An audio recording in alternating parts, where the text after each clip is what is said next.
Hey guys, welcome back to the Saints TV YouTube channel. Welcome to the Round 9 match preview.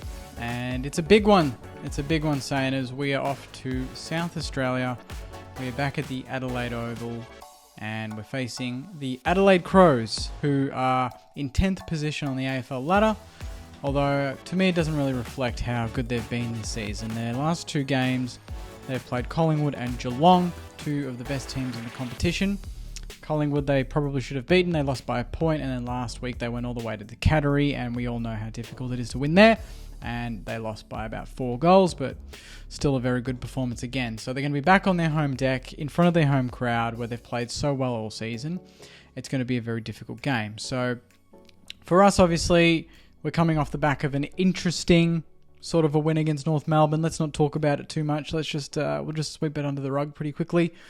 We are going to get players back, but unfortunately, as the club have confirmed, Max King's, he's a 9.5 out of 10, they said, so he's not quite there yet. They'd rather give him the next week, and then hopefully he'll be back in against GWS next Sunday. But we still have players that are going to come back, or at least are available to be selected, and that's, you know, obviously Anthony Caminiti back from his 3-week suspension. You'd think if we don't play King, he would be one to come in. Jimmy Webster is available. Jack Billings is available. There are players that we could get back. So, you know, Anthony Caminiti, I think the last couple of weeks we've done well against Port, and obviously North we won, but we're missing a tall, you know, we're missing that big body, and I think in a game like this, we're going to need someone like Anthony Caminiti who can smash packs, bring our smalls into it, push up the ground, release Mitch Owens. We need someone like that. We haven't had that sort of focus since him. And I dare say since his suspension, our form's not been as good as prior to when he was actually playing at full forward for us and clunking and kicking goals. So, no, you know, regardless of whether Kingy was going to play or not, this was always going to be a difficult game. They've got a lot of good players, you know, obviously Jordan Dawson, Rory Laird, Riley O'Brien against Rowan Marshall is going to be a juicy matchup. Rochelle, Sloan, Rankin, they've got some good smalls. Brodie Smith, obviously Taylor Walker is leading their goal kicking with 18 goals. Darcy Fogarty is always a weapon and averaging around a couple of goals a game. So they've got some tall options, they've got some small options. To me, they're a very well-balanced team. And for us to have a big chance in this game, obviously our midfield's going to have to be better than it has been the last couple of weeks, because they're a very honest team. But where they can get you is if they can get enough inside 50s. Their forward line is seriously dangerous. You know, Walker, Fogarty, to mention a few. Then you got Rankin and Rochelle at their feet. And then I think there's Himmelberg there as well, who's been close to, you know, decent enough for a goal. Riley Thilthorpe as well. We don't want to talk about him too much because he broke our hearts in Cairns, as we all know, with the overhead goal. So they've got some weapons, they've got some speed, and that's another thing, is that this is a team that play a similar style to us. You know, watch the game against Carlton from the gather round when they absolutely ripped them apart by like 10 goals. They were so quick with the footy. You know, they just constantly going forward, getting it inside 50 and being really physical and really tough, and they just completely outgunned Carlton and tore them to shreds. So we're going to have to be quite wary of that they're on their home deck, they play there so well, and we're touted as a top 4 team at the moment, and any team that comes against us are going to love to bring us down. So away from home, you know, hostile environment, Adelaide Oval is always a fun place to go to if you're an away fan, because you get to witness a few things you don't witness at other grounds. But, you know, against an Adelaide side that are in form, this is going to be an ultimate test. If we walk away from this with the 4 points, I'll genuinely have a bit more of an understanding of maybe we can go a bit further than we think we can go, because if we get through this, we've got GWS, then we've got Hawthorn before the bye. It opens the door up for a very nice bye of, you know, 9-2, 8-3 again. And obviously we don't want to get ahead of ourselves, but This builds belief, this sort of game. You know, being away from home, hostile environment. So far, we've done well. Like when we played Collingwood and Adelaide, I thought we did well. But again, it's not a true hostile environment until you're surrounded by 40,000 Adelaide or Port Adelaide fans at Adelaide Oval. And we did go there last year. Have to mention that. Obviously, off the back of Max King masterclass, kicking 6 straight. We won by, I think it was 21 points in the end. So we're not going to have Kingy there, but obviously we're going to have some other outlets that are new for them to face. Obviously Mitch Owens, Filippo off the rising star. Caminiti hopefully will be back.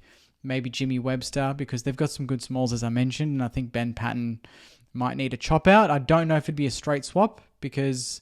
although, we've got Liam Soccer there. So Soccer probably takes one of Rochelle Rankin, and then obviously Jimmy Webster / Ben Patton would take the other. So that's another one there. And obviously the teams are going to be out in about just under 3 hours' time. So we'll keep an eye out for that.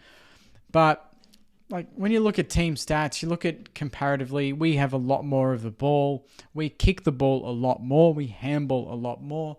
We have more inside 50s. Their efficiency inside 50 is a lot better than us, so that's one thing to keep an eye on. Although last week, our efficiency was surprisingly very high. We just didn't convert. We kicked a lot of points. Hit-outs, they get a lot more. Clearance work, very even. Centre clearance is very even. Stoppage clearance is very even. We get more contested ball, way more uncontested ball. We do turn over the ball a lot more. 75 turnovers per game. They average 64. So we need to be careful there because, like I mentioned, you turn the ball over against them. They move the ball very quickly and it makes it very uneasy for your backmen. And our backmen are going to have to be switched on because every matchup is critical. They have sort of match winners in every capacity in that forward line. Fogarty on his own, he's capable of kicking 4.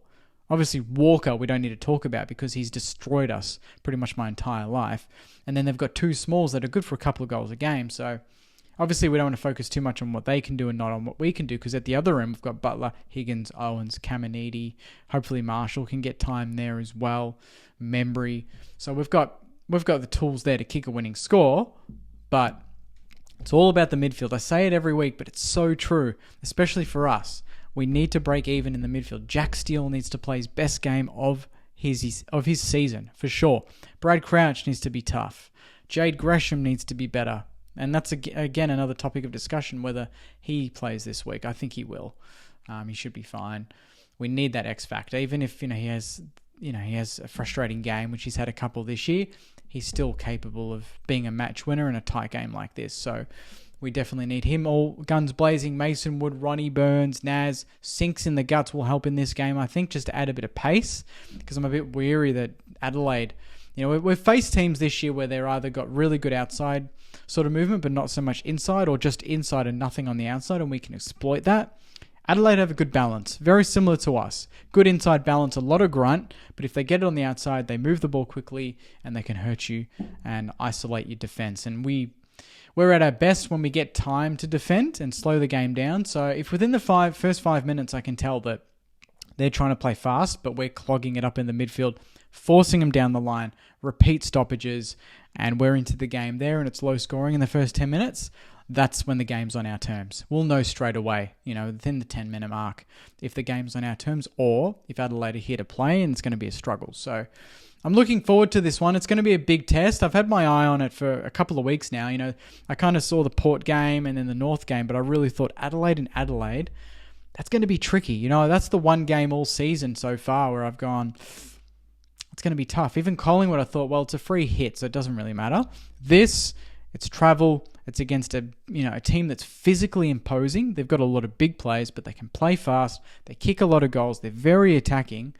This is, to me, one of the biggest tests of our season. And if you disagree, that's fine, but I just have a feeling this is a real sort of defining moment for us. If we go there and we win, I just think it just builds so much more momentum and belief. And I think a lot of people will take notice of this win. I think we've had wins this year, but this to me is like, we beat Carlton and we got some raps on that.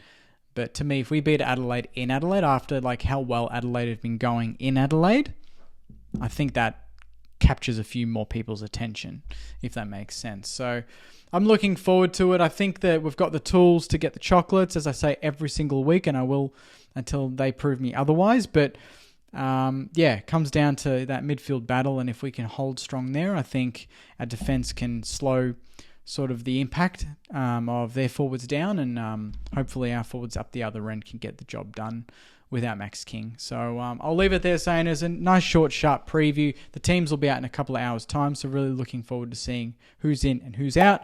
I'd love to hear your thoughts. That's the most important part of this video, is I share my thoughts, but it's really all about what you guys think. So please put it in the comments. Let me know how you're feeling about Sunday. And on Sunday, we are not going to be at the Bentley Social. Mother's Day, obviously, it's a big day for the mums. So happy Mother's Day in advance to all the mums watching this video.